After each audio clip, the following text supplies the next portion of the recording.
Hello, faithful, and welcome to the 49ers Plus podcast. I'm Al Moriello, and this is your source for the most objective 49ers analysis and discussion.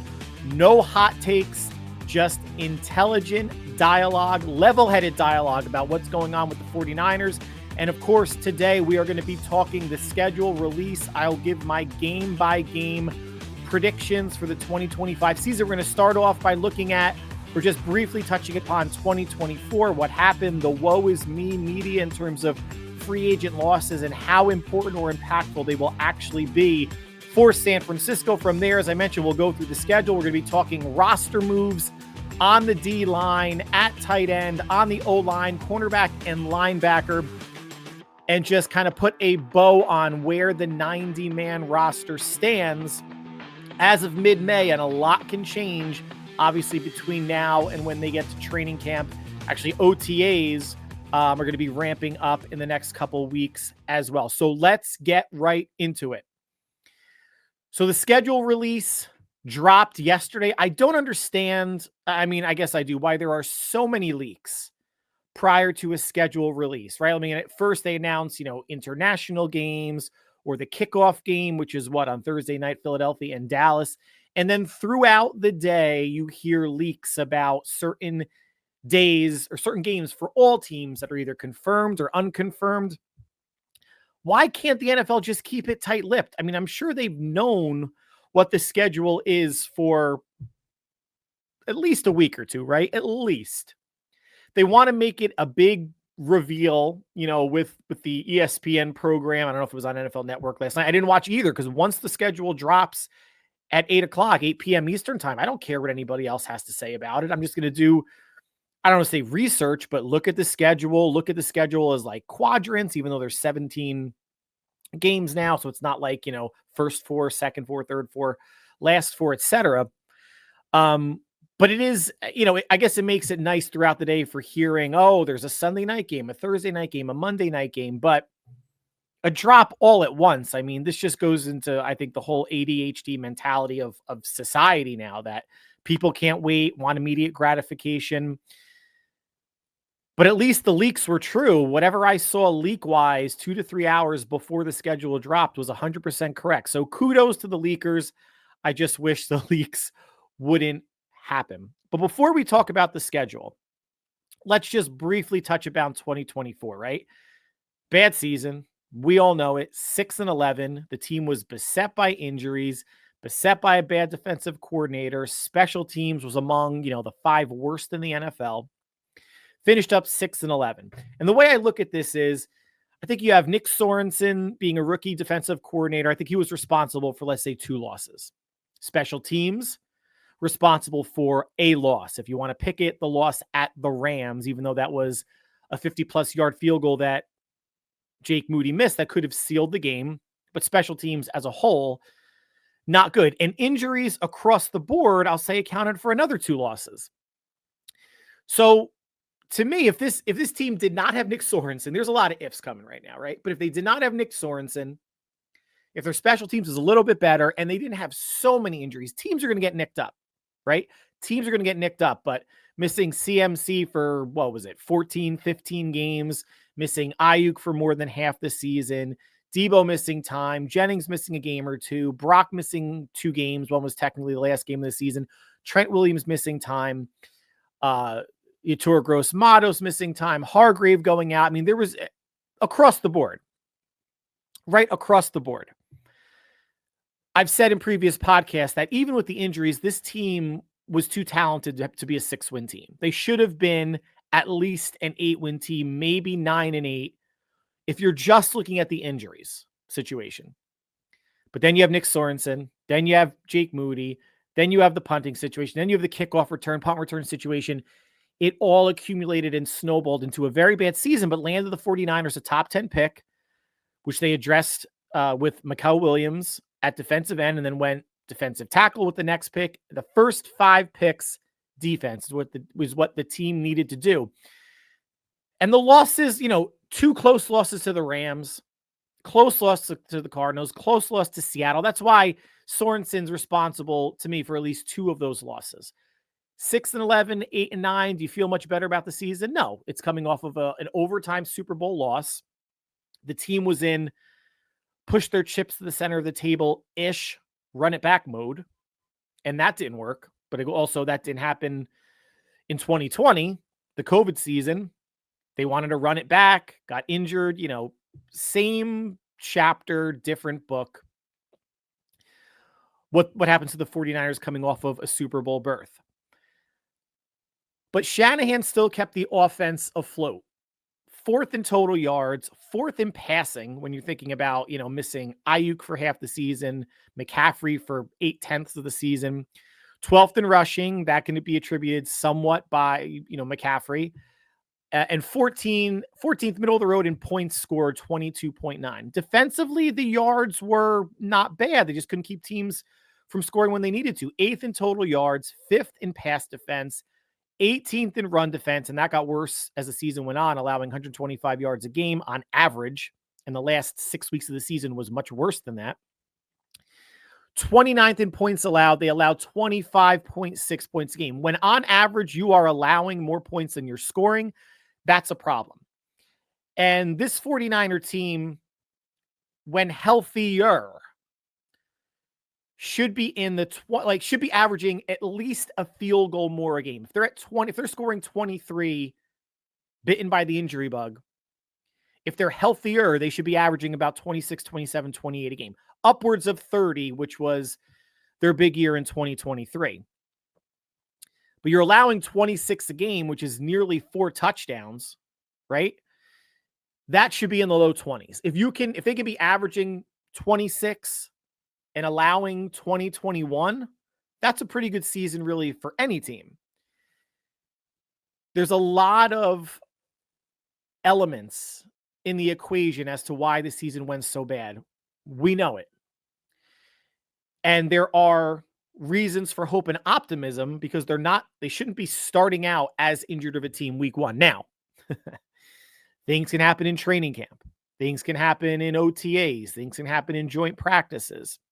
Non-contact injuries, just running routes. We've heard it all and seen it all before with this team and other teams, but specifically this team, right? I mean, look at Jason Tatum's injury with the Celtics. Non-contact, kind of reaching, lurching, Achilles pops, unfortunately. But the media doesn't think, or not Vegas, but the media, the talking head, supposedly smart people think like Colin Cowherd that the Niners are going to finish last, or like someone from Sports Illustrated that the Niners are going to win 8 games. And they're going to point to the players that they lost as to reasons why. And let's quickly go over them again, right? The loss of Dre Greenlaw, Charvarius Ward, Talanoa Hufanga, Isaac Yiadom. And Yiadom is not one of those big 3 players, but someone who came in, Demo moved over to the slot, in nickel situations, have been replaced by, and we'll see what rookie Nick Martin is at linebacker. Renardo Green had a very promising rookie year at corner, replacing Charvarius Ward. Malik Mustafa is hurt at safety, but Jason Pinnock is in, which I think a lot of people are sleeping on. A 3-year starter with the Giants. Prior to that, with the Jets, that Robert Saleh liked. I don't know. I guess he didn't like him enough. He released him, and the Giants picked him up. Pinnock is going to slot in as the starter for Mustafa with Jair Brown, the other starter at safety. And Upton Stow, we'll see how he is as a rookie, coming in as the nickelback. He's not replacing Isaac Yiadom. He's essentially replacing Diamador Lenore in the nickel, and Lenore would be replacing Isaac Yiadom outside when they go to 3 receivers. Are these replacements 1-for-1 on day 1 going to perform as well as Greenlaw, Ward, Hufanga, and Yiadom? If those 4 players were healthy, probably not, but they weren't healthy to start the season. There was no Greenlaw. There was no Hufanga. Ward, after that tragedy with his child, was out of the lineup, and Isaac Yiadom was a backup player at best anyway. So this could be a wash initially, but an improvement over time as the rookies gain experience. Now, when you look at the D-line, Leonard Floyd cut, Javon Hargrave cut, Malik Collins cut. Who was brought in as replacements? 3 rookies, Mykel Williams, Alfred Collins, and CJ West. Now, I think we should all temper expectations here, at least for the first month to first half of the season. I don't think all three rookies are going to start on the D-line. I think there's a chance that Alfred Collins does, and I think there's a really good chance Mykel Williams does. So two of those three at the most are going to start on the D-line.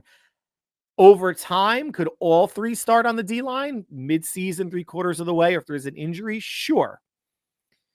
But I think that would be asking a bit much of rookies to have 75% of your line to be made up of players with no NFL experience.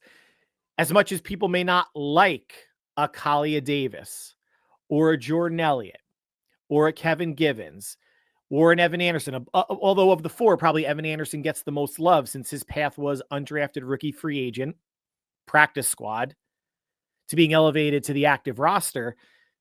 You're going to want one of those four players in there with a rookie at D tackle, and you can have, I think, a pretty decent rotation between Mykel Williams and Yetur Gross-Matos. They are built the same, big, 6'5", 265 plus, can play inside on passing downs, and that'll probably be Yetur moving in. I can imagine them wanting Mykel Williams to focus on D end. Leonard Floyd had 8.5 sacks. Solid season, but they were empty. They felt like empty sacks. It's like James Harden in basketball. All the points he scored during the regular season, yeah, I'm sure it led to some wins, but they were empty because he disappeared, always disappeared in the playoffs. Hollow statistics. Javon Hargrave was hurt for 3/4 of the year. And Malik Collins was good. He was durable, but didn't make as much of an impact.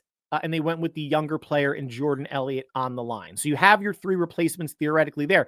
And on offense, really, it's Debo and Aaron Banks. They bring in Demarcus Robinson from the Rams, who the NFL is still mulling over some sort of a 2 or 3 game suspension for his DUI. And Aaron Banks getting $15 million a year, or close to $20 million a year from the Packers. Ben Barch or Spencer Burford or Connor Colby at rookie from Iowa, or one of the undrafted rookie free agents from Colorado State, Moss, could step in. And I don't think there would be a significant step down in terms of quality. It's probably going to be Ben Barch. So the demise of the Niners is greatly exaggerated. The players they are losing were named players at one point, but were either hurt or on the downside of their career, like a Debo Samuel is, or like a Leonard Floyd is, or Javon Hargrave. Hargrave getting big money from the Minnesota Vikings. Now they're going all in because now they don't have to pay Sam Darnold. JJ McCarthy is the quarterback. So you might as well build up as much around McCarthy, because as much as they may like him, we still have no idea what he is at the NFL level.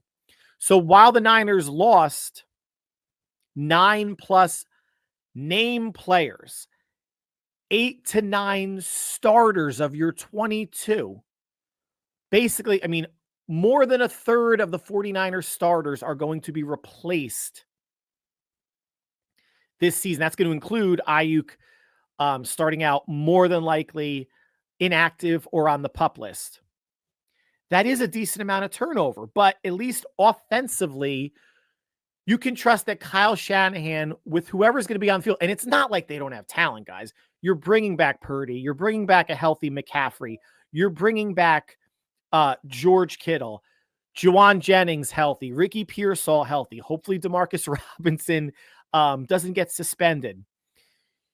You have Watkins as a rookie. You have Jacob Cowling. You could maybe lean on Isaiah Hodgins or Russell Gage. They brought Gabe Davis in for a workout a couple days ago. Nothing was signed. It doesn't mean he can't get signed later on, but they kicked the tires there. I'll trust Shanahan to put out a representative offense, a non-shameful offense. The defense was shameful at times. The defense was shameful the last 6 to 8 games of the season.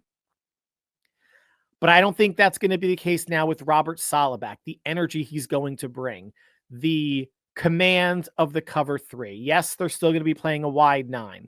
The rookies, the energy the rookies are going to bring. And I think that's why rookies will play and some rookies will start. And it could be, I think 3 might be the max. And that's still what? 25%, 27% of the defense. Michael Williams, Alfred Collins, and if Upton Stout wins the nickelback job. There's going to be growing pains, right? There would have to be. I mean, they're rookies for a reason. But starting them early, getting other rookies some snaps. If Nick Martin doesn't wind up starting, I mean, I guess maybe as many as 4 could start. And that would be, over 35% of your starters on defense.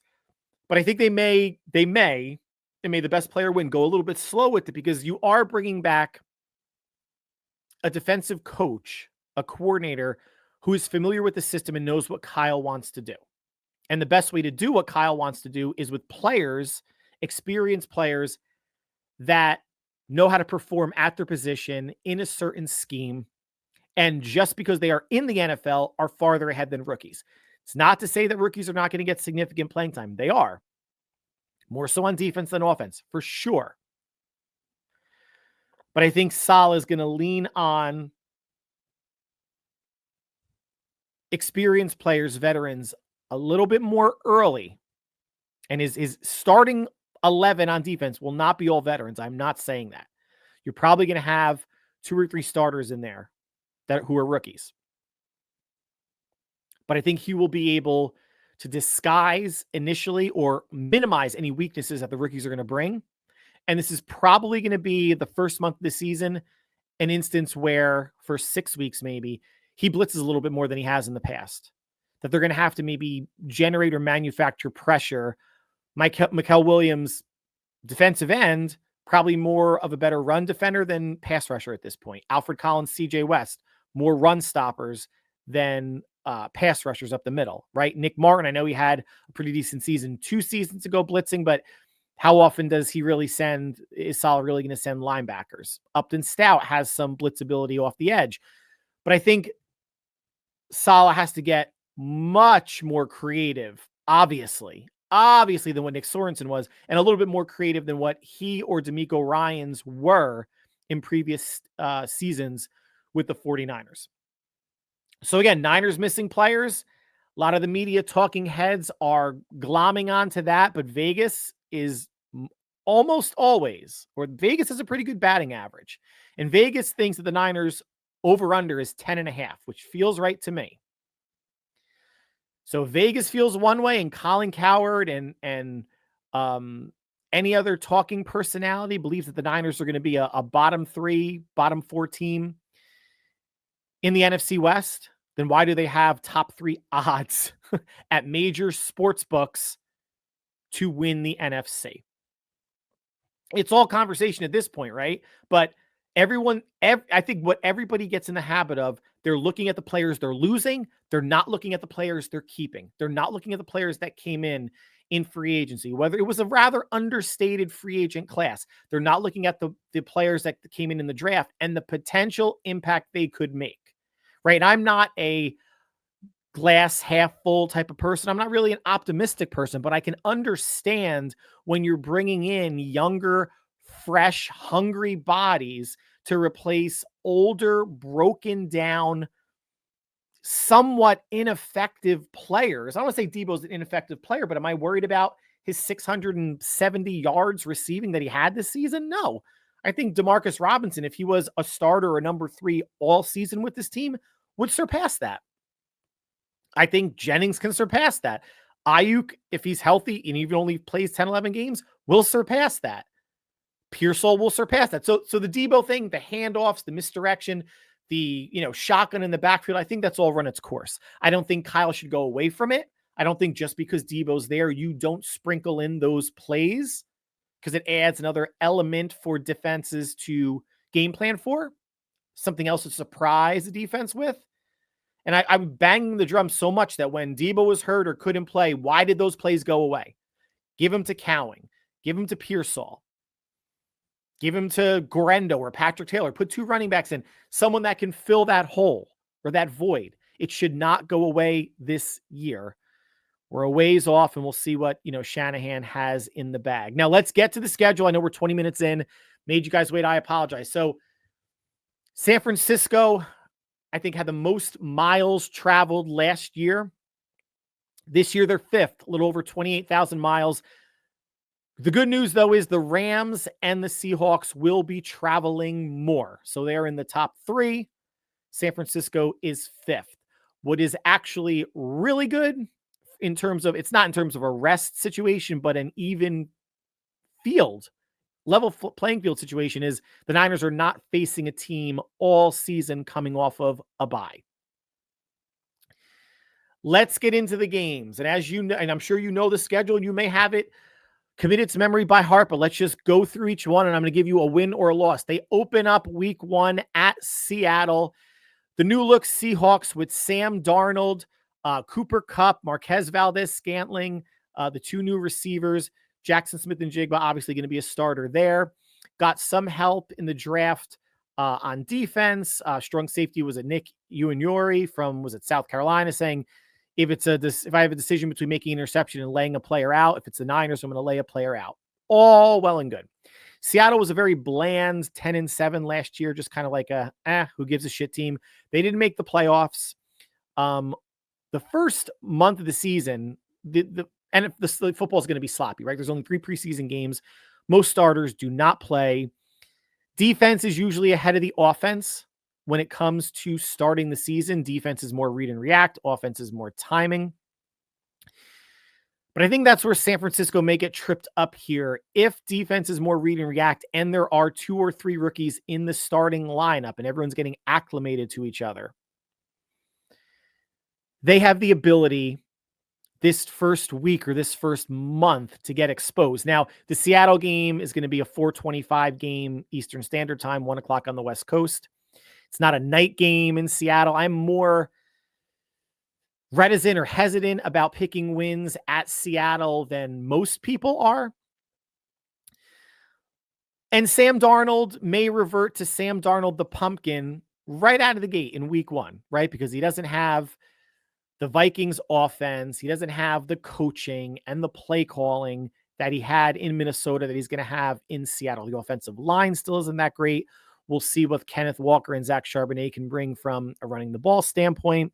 And the defense did need to be overhauled in some capacity based on some games where they were just a sieve last season. And I know we all hate Seattle, but I'm going to give Seattle the win here. So week 1 for San Francisco, a loss going to Seattle. If this was a home game, I would feel, I think, a lot different. They don't play again until week 18, last week of the season. And I know a loss to open up the season at Seattle is going to send the majority of the fandom into some sort of a doom spiral of, see, more of the same. This team isn't that good, blah, blah, blah. San Francisco is favored for based on DraftKings. They're favored for every game this season except weeks 5 and 6 at the Rams and at Tampa Bay. Week 1 games are always coin flips. Weird stuff happens. It's a road game. Would I be shocked if the Niners win? Of course not. This is going to be, you would think, the healthiest San Francisco is going to be all year. You would think. And going up to Seattle will be a great tone setter in the NFC West. I'm going to be a bit more reticent, a bit more conservative, and say this is a week 1 loss. Week 2 at the Saints. Right now, it's either the rookie from Louisville, Spencer Rattler, or Jake Haener at quarterback. For the Saints, New Orleans is going to be a team that's going to struggle to win 5 games. Yes, the Superdome is a tough place to play. Yes, it's cross country after week 1 at Seattle. But I can't really see a way where the Saints, unless they sign Aaron Rodgers, can really hurt San Francisco significantly. And I think if it's any one of these young quarterbacks that winds up starting, I think Robert Saleh and company are going to get after him, and the Niners even up their record at 1-1. Home opener against Arizona. Week 3, the Cardinals aren't super new look. It's going to be year 2 of Marvin Harrison Jr. Kyler Murray, another year removed from knee injury. They did bring in, they had a first-round pick, the cornerback from, was it Will Johnson from Michigan, who fell into the second round.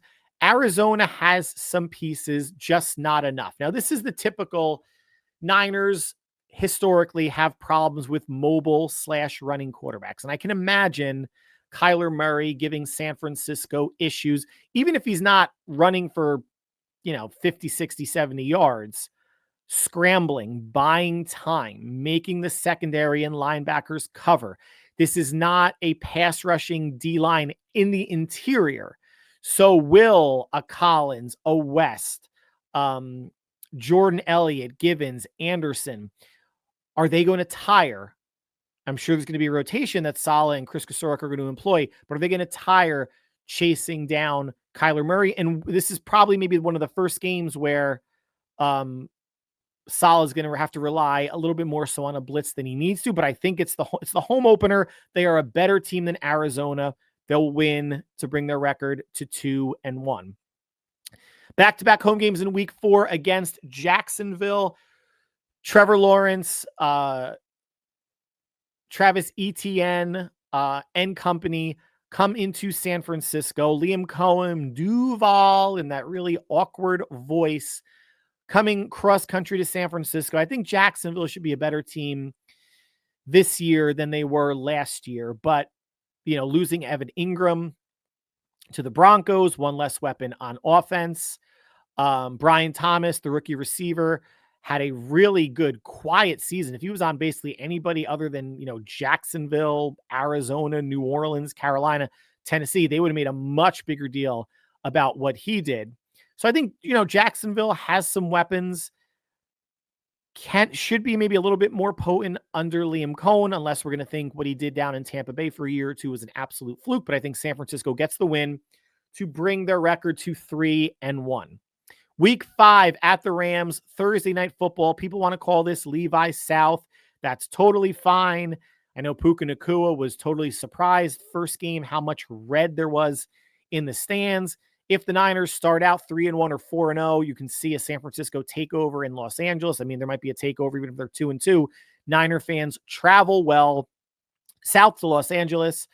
We'll see what the Rams are. You know what? 10-7, won the West last year. Beat Minnesota in the first round. Played the Eagles well in the snow in the second round. Have Devontae Adams. You have a 32-plus-year-old Devontae Adams replacing a 31 or 32-plus-year-old Cooper Kupp, although Devontae Adams has been more durable. Kyren Williams, Puka Nacua, an up-and-coming defense. I think as much as San Francisco and as much as fans are going to be probably aggravated that I have their first 2 losses being division losses, I see them losing this game at Los Angeles to be 3-2. Next week, cross-country again at Tampa Bay. New offensive coordinator. We'll see how Baker Mayfield, Mike Evans, and hopefully, just because we don't wish injury on anybody, a healthy Chris Godwin responds. Bucky Irving at running back. The Niners, a weakened, injury-hobbled Niner team, beat Tampa Bay last season. And actually, Tampa Bay was missing that game, Mike Evans and Chris Godwin. So we can't say that Tampa Bay wasn't injury hobbled as well. Tampa Bay is a team that'll probably win that division because of how bad the division is. We'll see what Atlanta is with Penix. The Saints are going to be bad. Carolina, if they take a step forward, maybe they win 6 games. So they're going to win that division by default. I don't think Tampa Bay is that good of a team. I don't think, Baker Mayfield, I think, is a better fantasy quarterback and he puts up some decent stats than real life quarterback. I think this is a win for San Francisco. They go back down to Tampa Bay. They beat Baker Mayfield again. This will be 3 or 4 straight, let's say 3 straight wins, hopefully against Tampa Bay, gets them to 4-2.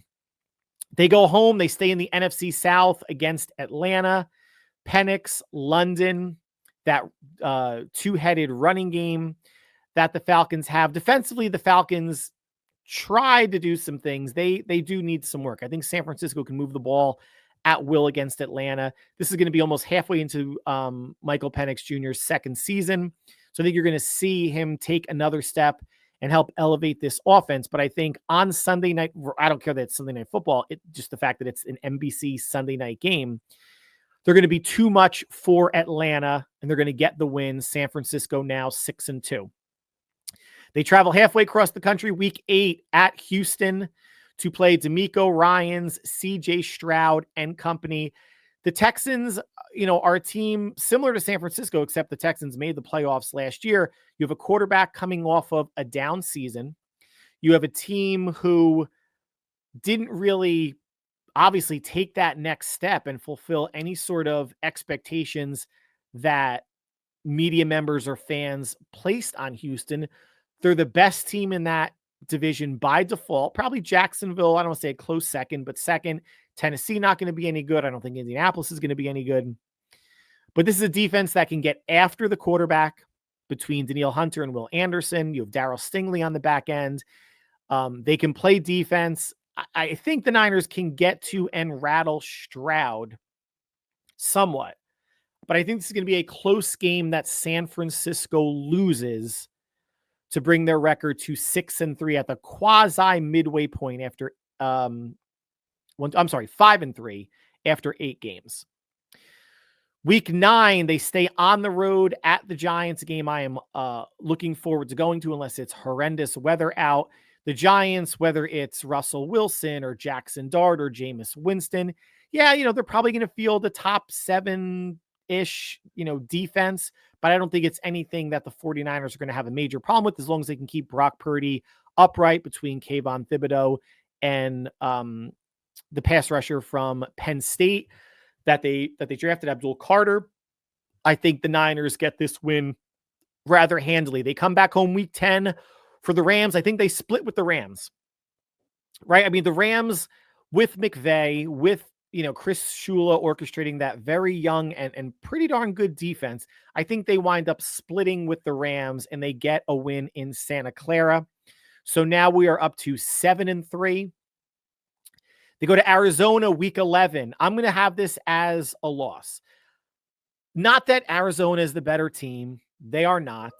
But I'm just looking at what the problems that Arizona can give. The problems Arizona gave the Niners last week of the season last year when they put up, 40 plus on them. Granted, it was Josh Dobbs at quarterback and, Nick Sorensen was still Nick Sorensen. I don't think they're going to do anything near that.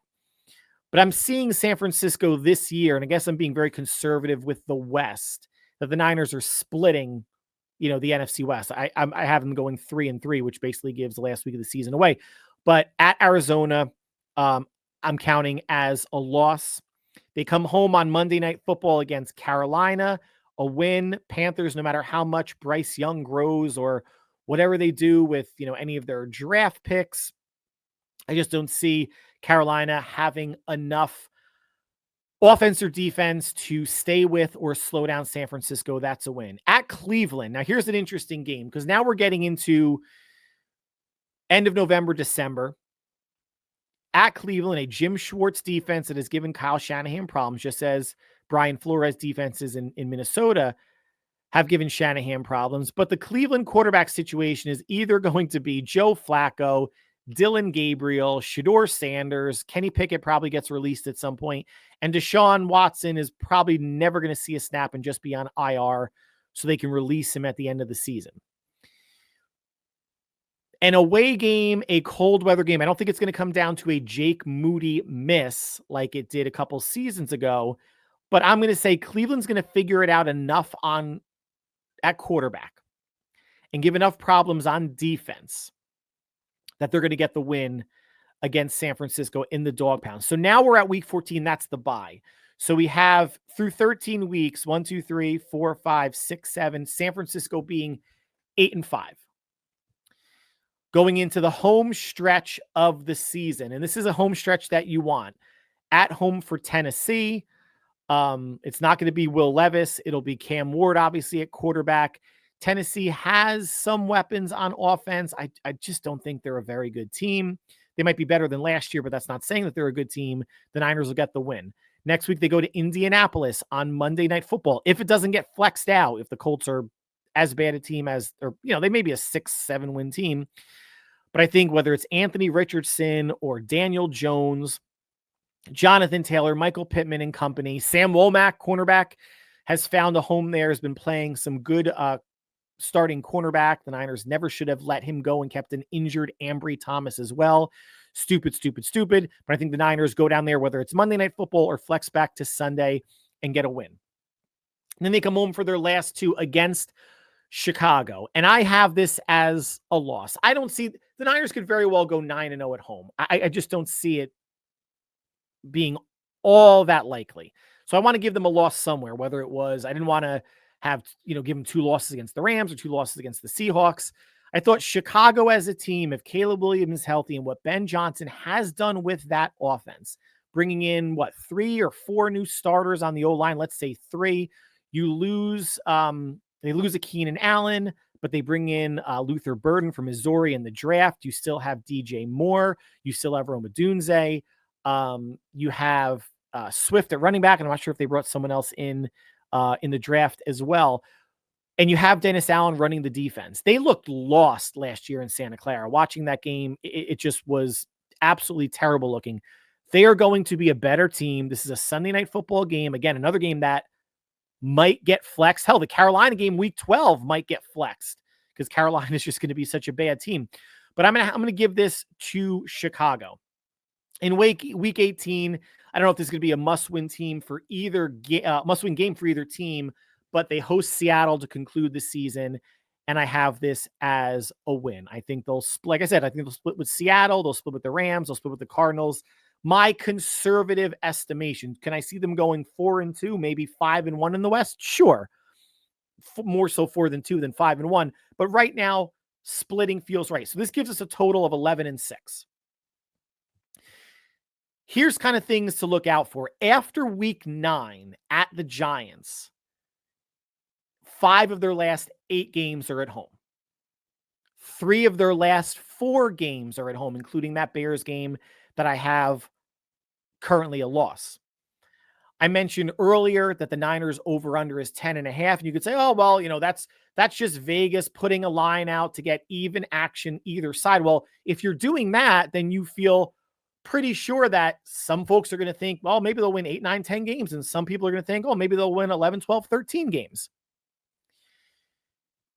And per DraftKings and other reputable, per DraftKings in terms of spreads for each game, right now they're favored against everybody except the Rams and the Bucks. And those spreads are, I think, the Rams and Bucks favored by 1.5 or 2 right now, which means nothing in mid-May. And 4 or 5 reputable websites, BetMGM, DraftKings, ESPN Bet, Bet365, have the Niners favored winning the NFC West and are a top 3 team to come out of the NFC behind the Eagles and the Lions. Vegas knows more than your average talking head on ESPN, on NFL Network, on Twitter or X, because it's just about views, clicks, and engagement, guys, right? I think the floor for this healthy-ish team is 10 wins. I think the ceiling is 12. 12-5. Looking at this schedule, honestly, tell me the game that you thought was an automatic loss. The at games, Seattle, the Rams, Tampa, Houston, Cleveland, are any of those feel like, oh God, the Niners don't have a chance?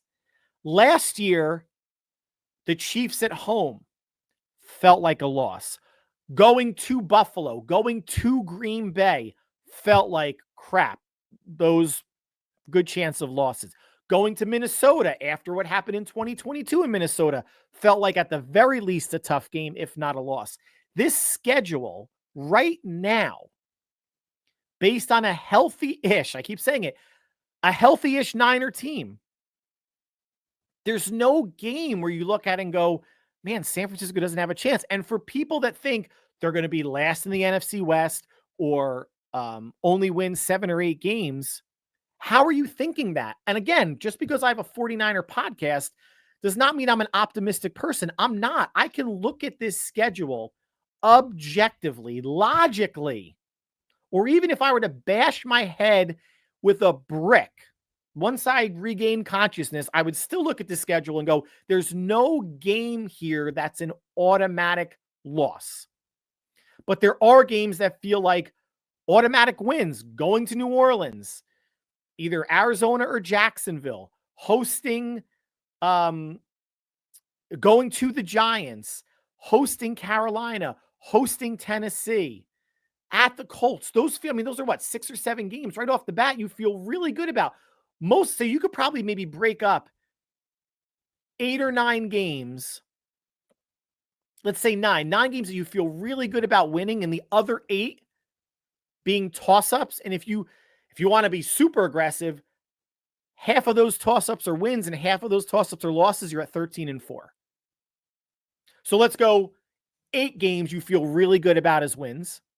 The other 9, say you have 4 as wins, 5 as losses, brings you to 12-5. Not being a homer, guys. Not being a homer. A lot can happen. Obviously, injuries being the biggest one, but what about injuries for other teams? That's not what we're accounting for, right? We're only thinking, because we're Niner fans, what if Trent gets hurt? What if Kittle gets hurt? What if Warner gets hurt? What if Brock gets hurt? McCaffrey again. Bosa, Demo, Renardo Green. Yeah, they're going to have to weather the storm, but so will other teams. And I think the most interesting stretch is weeks 5 through 8. So at the Rams, at Tampa, at home for Atlanta, at Houston. And I have them going 2-2. If they can go 3-1 in that stretch and 3-1 in the first stretch, losing to Seattle, you're 6-2 the first 8. You're going to be that pissed? I have them at 5-3. I'm a little bit more conservative. That's not objective. This is just my opinion, right? But what if Stafford misses that game, right? What if Baker misses the Bucs game or other injuries? There's so much that's going to affect win probabilities and point spreads between now and each week of the season. But the way DraftKings and other sportsbooks, I'm sure, is looking at it is, if San Francisco is healthy and these other teams are healthy, the only times they're underdogs are at the Rams, who won their division, and at Tampa Bay, who won their division. I would even have thrown Houston in there, but they have San Francisco favored by, I think, 1.5 points. So healthy-ish team, floor is 10-7. Ceiling to me is 12-5. Let's split the distance, go 11-6. And I think that should be good enough to win the NFC West. And I don't know where that's going to fall in the NFC pecking order. Maybe a 2 or 3 seed. They might have to get 12 or 13 wins. Maybe a team in the NFC is probably going to need to get 13 to get the bye. So now let's conclude with roster moves. And this is the first podcast since the end of April after the draft. So a lot has happened. Drake Jackson, defensive end, has been released. I think we saw on social media, maybe it was Instagram or TikTok, where he was, saying, I'm going to come back with a vengeance or something to that effect. I hope he does. He's just not going to be for San Francisco. So interesting how the Niners did not give him the next 2 months to get right till training camp. They must have seen something with that knee, that mid-leg injury that's not healing quite well. And John Lynch said, even getting the surgery for that, there's no guarantee you come back 100%, which is unfortunate. But he was the first player picked, Drake Jackson, of that 2022 draft. That looks all sorts of awful. So Drake Jackson, cut. Running back Tyrion Davis-Price, cut after his first year. Danny Gray, cut after his second year. Spencer Burford, backup offensive lineman. Sam Womack, cut after his second year, doing well on the Colts. Nick Seguil, backup offensive lineman. Kalia Davis, backup defensive lineman. Tariq Castro-Fields did not make the team in 2022. And Brock Purdy, Mr. Irrelevant.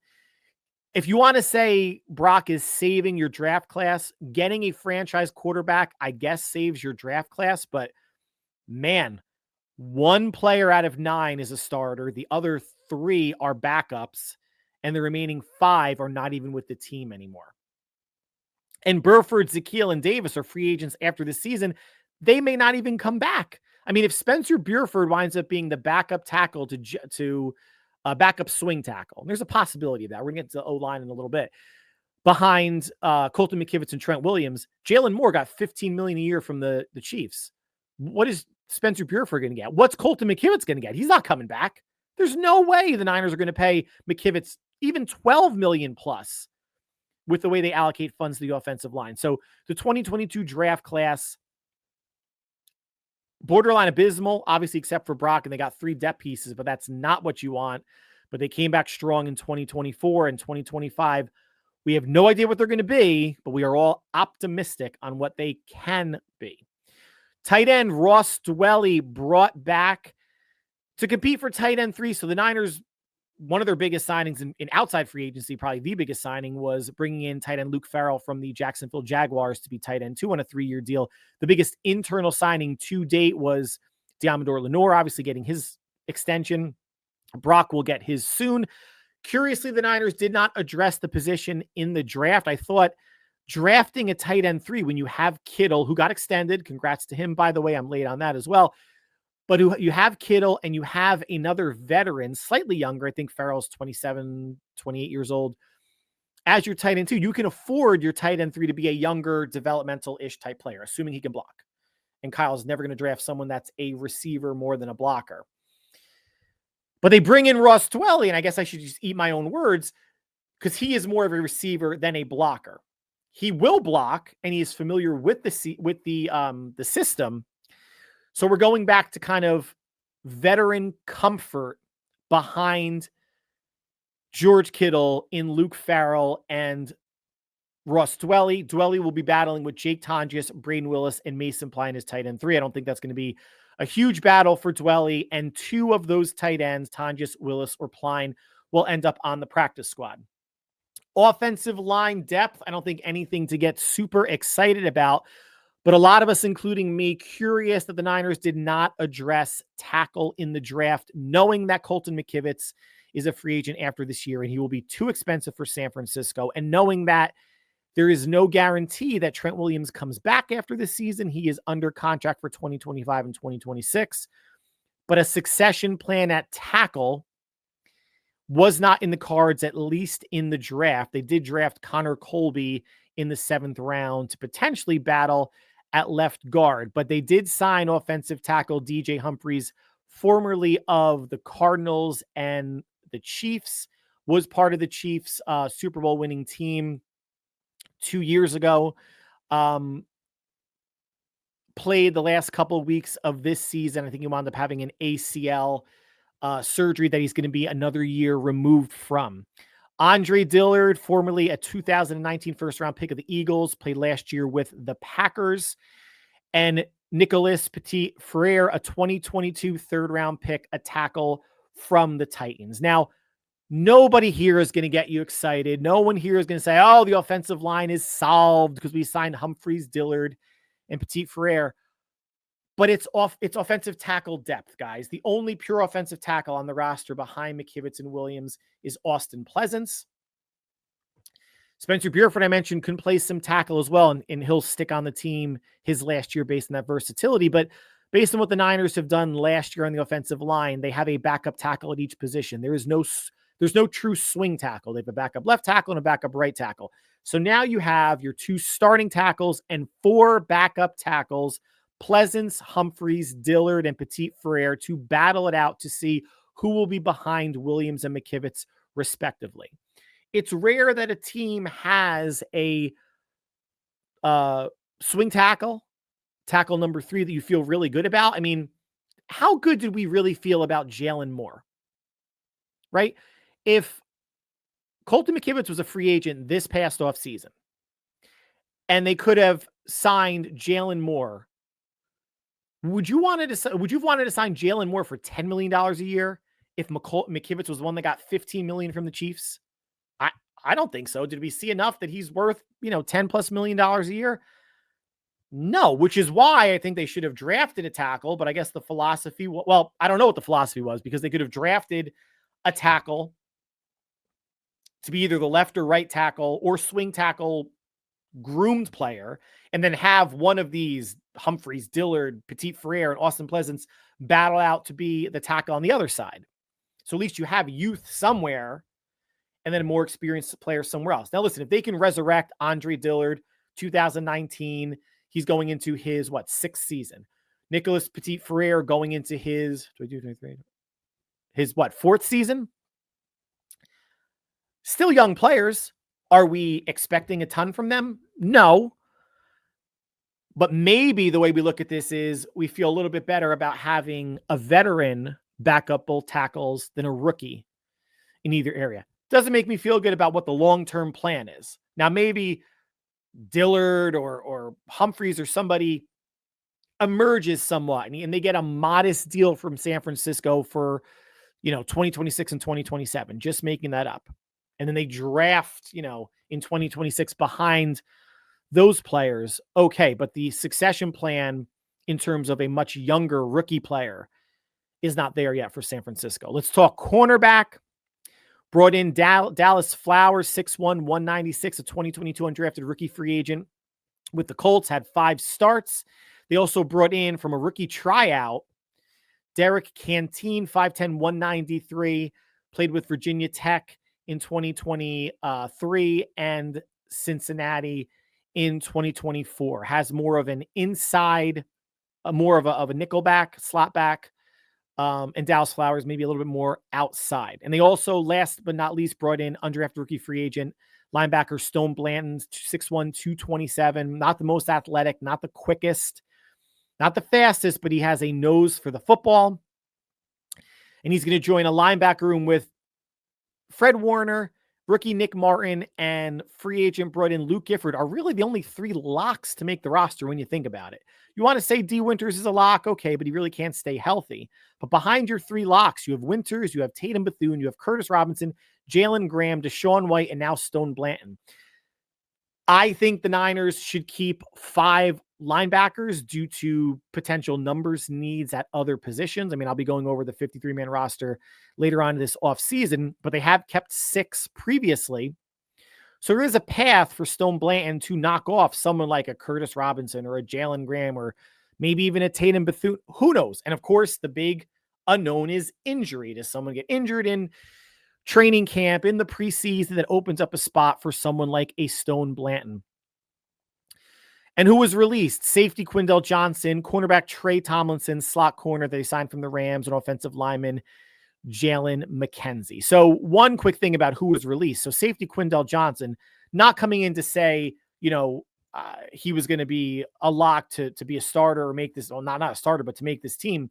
But for everybody that's saying, that with Mustafa hurt, the safety position, they need to bring in another veteran, it's still possible. It's mid-May. It's still possible. But what I go back to is Jair Brown, Richie Grant, George Odom, Jason Pinnock, and rookie Marquez Siegel, I think are going to be enough to weather the storm, if you want to call it that, of Malik Mustafa coming back sometime. Maybe he starts on the PUP list or mid-season. They have 1, 2, 3, 4, 5, 6, 7 safeties on the roster. And this isn't a strength in numbers thing, guys. But I said it earlier in the podcast. I think the Jason Pinnock signing is so slept on. So slept on when you're bringing in a 3-year starter that he and Jair Brown, if Jair Brown does win the starting role, could be your first line starters. To me, it's either Richie Grant or George Odom, because both of those have special teams value. And I can't imagine Marquez Siegel being drafted not making the team. And then when Malik Mustafa is ready, somebody mysteriously goes on IR or maybe an injury or something happens and works itself out. Remember, the Niners are a team that have gone 3 safeties on the 53 for a decent majority of the past 2 seasons, or a decent chunk of the past 2 seasons. So that cannot be ruled out that they only roll with 3 safeties to start the 53, but I believe it's going to be 4. So that concludes the podcast for today. Like always, I want to thank you for taking time from your busy schedule to be part of our listening routine as we went over the schedule and mentioned that the floor for a healthy-ish 49ers team to me is 10-7. The ceiling being 12-5. Guys, let's split the difference. 11-6.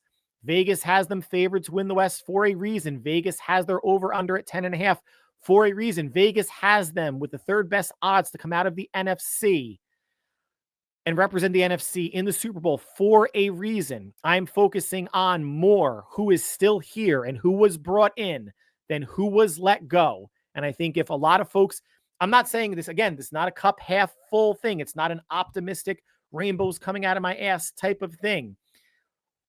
Clicks, negativity, bitching and moaning, pissing on stuff gets engagement. And that's where the focus has been. Who's lost? Who was shown the door? The focus has never been on who's here, who's healthy, who's coming back from injury, who was brought in free agency, who was brought in the draft. When you look at it through that lens, San Francisco is still, to me, a top 5 team in the NFC. They have a stronger roster than people think. Am I picking them to go to the NFC Championship game? Not at this point. I'm picking them to go to Super Bowl? No. But is winning the NFC West with a Rams team, do you want to say that they're really on the ascend? With a Seahawks team who lost both starting receivers, now a Sam Darnold at quarterback, and an Arizona team who's always going to flirt with like 7 wins? Is winning the West, getting to 11 wins, really that ridiculous? Not at all. We just got a lot of time to think that over and examine it every which way. That whole paralysis by analysis adage you're probably going to hear me say in the coming weeks and coming months. But again, thank you so much for listening. Another podcast hopefully next week, especially if Brock gets his well-deserved extension.